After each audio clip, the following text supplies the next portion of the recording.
like round up this great podcast interview, I have some questions from the people from Brussels, Okay. so who live here, who walk here, who cycle here, who have some feedback, some questions that have an influence on their daily life.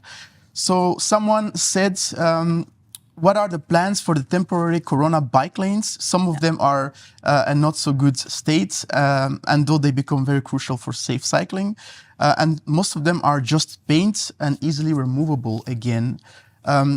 What will the next government do to implement those Corona bike lanes to make them permanent? Or It's a really good question because it's always, you want to have, to rearrange a street from facade to facade, have a good infrastructure for cycling separated.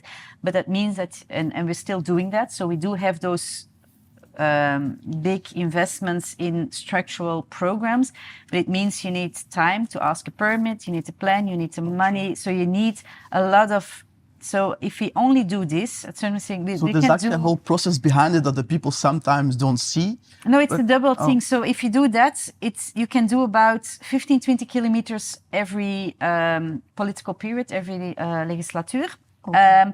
But if you really want to increase, sometimes paint can really be a help, because I prefer that way. But if I can, by painting a bicycle lane, already gain some space, then we'll do that. So we are doing both. So we start on many places. If we can gain some space, if we have an agreement, because you always need an agreement to take away a car lane, to put in a cycling lane, to take away a parking lane, we take the opportunity, because in that way it's already there. And so we have implemented many kilometers. So we have in total, with all the programs together, 60 kilometers this legislature, which is good. It's the highest ever, which was necessary. Yeah. But so we are making sure that those temporary lanes, the COVID lanes, are being made permanent, and there's a crazy procedure behind it to make it legal, because you need to ask for a permit, and the people don't see it. And I want to talk about to people because it's not encouraging, but we are doing that work, finding new places where we can do it, and in the meantime making sure, okay, now we have this space,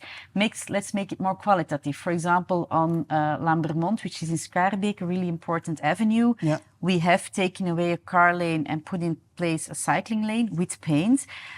So it's not ideal, but it has improved the quality of cycling a lot in that place. Yep. And now we have a plan to make a real reorganization of the whole street, to make sure that we have permanent infrastructure.